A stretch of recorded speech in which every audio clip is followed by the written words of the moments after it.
आग्रह करूंगा कि अगली बार हमारे भाइयों को कष्ट न देना। यह प्रोग्राम 16 को होना था तो 26 को हुआ है। गंगा मैया पर साल से दया दृष्टि वर्षाएं रखे। और हम कह दे कि वो मेरा भय लेते इतना लोग ना आइले, दशहरा के प्रोग्राम चलत रहे तो हम कहनी जौन होला तो बहुत सुंदर होला। जौन भी कार्य अगर टल जाओ समय से डेट से दूसरा डेट पर चल जाओ तो उससे शुभ घड़ी होला। और वो बेरा सब लोग पूजा पाठ में लागल रहे, केहू 9 दिन के व्रत रहे।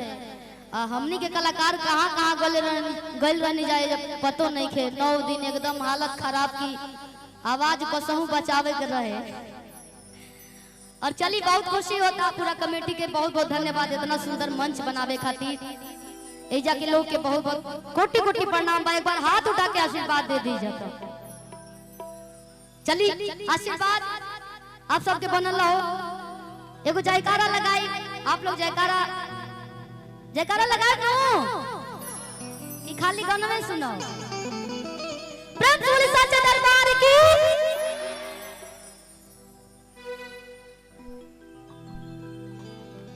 और बाबा के स्थान पे आयल बनी, हम हाथ जोड़ के प्रार्थना करतनी कि बाबा हमहू के अपन आशीर्वाद दी कि हमहू अपन गायकी के क्षेत्र में आगे की तरफ बढ़ी और यही सब लोग के प्यार पाई, सब लोग के आशीर्वाद पाई।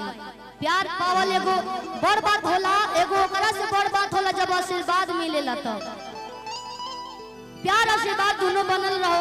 अगर गावत घरी कोनो गलती हो जाई तो अपन छोट बच्ची समझ के माफ करब, काहे से कि हमहू आप सबके अपना घर के गार्जियन समझेनी और आप लोग वही तरह हमरा के प्यारे देनी।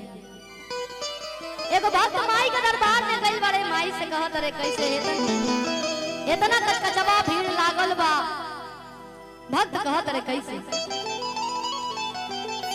कैसे कैसे कि या कुंदन तो सारा हार धोला,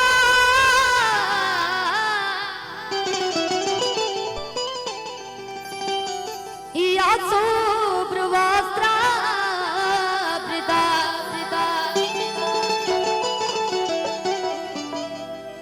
किया पीड़ावर दंड मुंडित करा,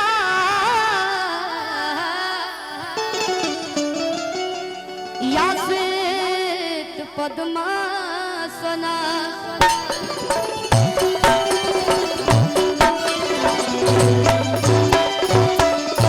लोग कहे लगे शिल्पी हर मंच में सोचत होई, कहत नहीं कि सुन ले कि शिल्पी एक ही मंत्र हर मंच पे बोले ली। ये हम बड़ा मेहनत से सीख ले बानी। जब स्कूल में रैली उली जाला तो वो जा संगीत के मास्टर आयल रहनी एक बार। तो पहली बार जब संस्कृत आ इंग्लिश का बोल जाला गणित पढ़ावल जात रहे तो हम अपना छत पे ऊपर भाग जाई गाना गावे खातिर। जब मास्टर जी पढ़ाई तो हम ध्यान न देनी पढ़ाई पर। 4-5 से जब 4-5 में रहनी तबे से हम गाना गावल चालू कर दिले बनी। तो लोग पढ़ाई लो हमरा समझ में ना आई। एगो और ही सखी रहली, उनका नाम रहे बबली। उ नाचे या हम गाई, ऊपर चल जाए छत पे। तो जब संगीत मास्टर देहनी ई बोले के तो हम बड़ा 10 दिन ले हमें मंत्र के हम रटनी तब जाके आई। तब से हम बोले लगे नी। हारमोनियम देखनी गोलू भैया तो हम दौड़ के रूम में चल गनी कि हम बजाए हारमोनियम। पहले लगनी बजावे तो हम कि जौन गावत नहीं तो निकली धुन, तब पता चलल कि सीखल जाला, तब न पता चलेला कि कौन रीड कब दबेला। ये सब बड़ा मेहनत लागल। आज कितना गीत आ कितना आदमी बोल दिले, ज्यादा हम ना बोल पावे नी, बोले ना आवेला ना गावहू आवेला। लेकिन आप लोग के देन बा, आप लोग इतना ज्यादा मंच देनी, इतना ज्यादा प्यार देनी। यही से हमें मंत्र के हर मंच पे गावे नी, एगो गीत भी गावे नी। कौन गीत? बात कैसे कि जाने देने अरे मैया अब सीतियों ना डोले रे। कि ताहिर बनवाना कि मैया मोरी अरली हली बसरावा हो कि ताहिर बनवाना। आज ए बाबा के आशीर्वाद बा, माई के आशीर्वाद बा, जे हमने के इतना सुंदर सुंदर लोग के बीच में खड़ा बनी जा। चली चालू करे के कि जाना गाने आ है मैया अब सिद्धियों ना डोले रे कि ताहिर बनवाना कि मैया मोरी अरली हली बसरावा हो कि ताहिर बनवाना।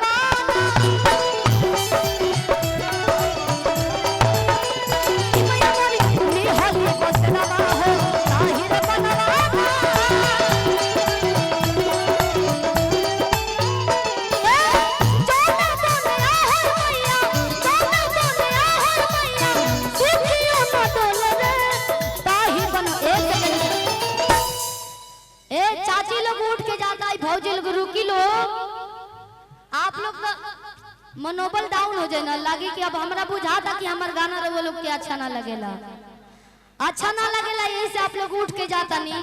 आप लोग बैठ जाइए, बहुत अच्छा जा। अबे चंदन भैया बानी, राहुल भैया बानी, हमार तो गाना आप लोग सुन लेनी। प्लीज आप लोग से रिक्वेस्ट बाकी आप लोग बैठ जाए। चाची लोग बैठी बैठी गए, मौसी के बैठ जाइए लोग, बैठ शिल्पी आए लो, बैठ शिल्पी आए लो देखाई। अरे जब हम गाना जो जवन रहुआ लोग गाना सुने नी एगो दूगो गा दे, ऐसा बात नहीं खे। तनी सा लहर देखा था तभी लोग बूझी कि हां हुए शिल्पी का लोग कहते कि डुप्लीकेट बड़ी का कि एक बार दिल के सुकून कैदा कि 24 घंटा घूंघट में अरे अम्मा जी हमरा हबना जा ना त काल भले कब लोग शिल्पिया हई गाना गले से उहे नु गले रहे। आहा तब पछताई लो कही लो कैसे हमनी के तो चलिए नहीं जा कि एक बार दिल के सुकून कैदा। डॉक्टर विजेंद्र कुमार यादव जी, हाँ डॉक्टर विजेंद्र कुमार यादव जी, प्रधान ग्राम पंचायत खवासपुर, जनपद बलिया, उत्तर प्रदेश, पशु मित्र। आप लोग बढ़ जाइए। बैरावे जिलाध्यक्ष, निवास बाबू के डेरा, पश्चिमी जयप्रकाश नगर। आई बहुत बहुत धन्यवाद, बहुत सारा प्यार। अभी हमारा बुझा तक हमारा बात के असर नहीं पड़ता आप सबके बीच में, बुझा गल कि ये प्यार का हमारा खाते। चलिए बहुत सारा आशीर्वाद, बहुत सारा प्यार। चली चले के बाद से हम हाँ एगो भजन गाए, बाकी हम भक्त गल बड़े माई के दरबार में कहा था कैसे कि माथे पर मुकुटवा शोभे ओहो अरे काना कुंडलवा कि तीरिया धनुषिया माई के कि शोभे तालावरवा। गोलू के बिया में हमारा आवाज भारी हो गल, हम तो ऐसे ही नहीं कने के जाके हो जा, खाली हाजिरी लगा देम तो हम चल जाई। कहे बा कि माथे पर मुकुटवा शोभे कुंडलवा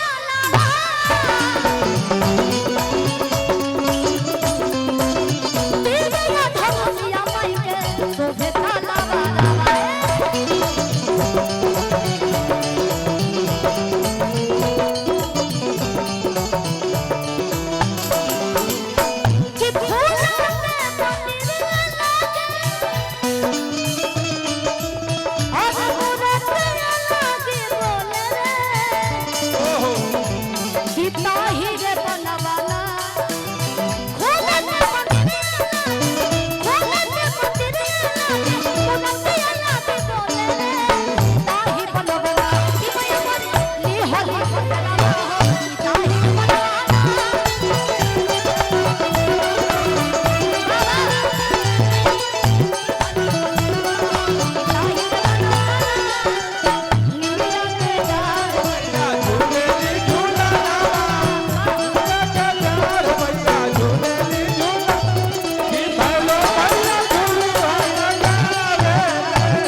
रवि भैया की तरफ से है ढेर सारा आशीर्वाद। गोलू राम बाबू भैया की तरफ से, चंदन भैया की तरफ से, गोलू भैया की तरफ से, जब कलाकार की तरफ से पैसा मिले लगा राम बाबू भैया, मैं पैसा लुटा देने। बहुत बहुत धन्यवाद। कि मैया मोरे ली हो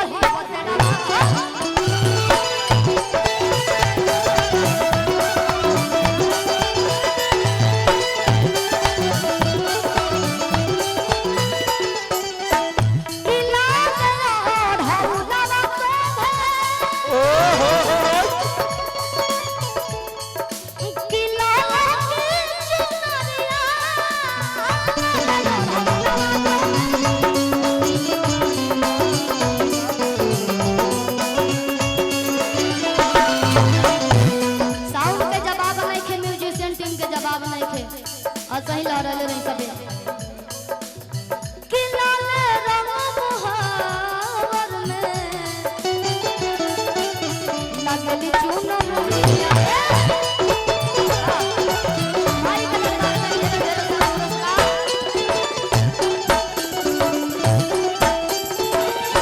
ढेर सारा प्यार कि झूमला अरे सेवा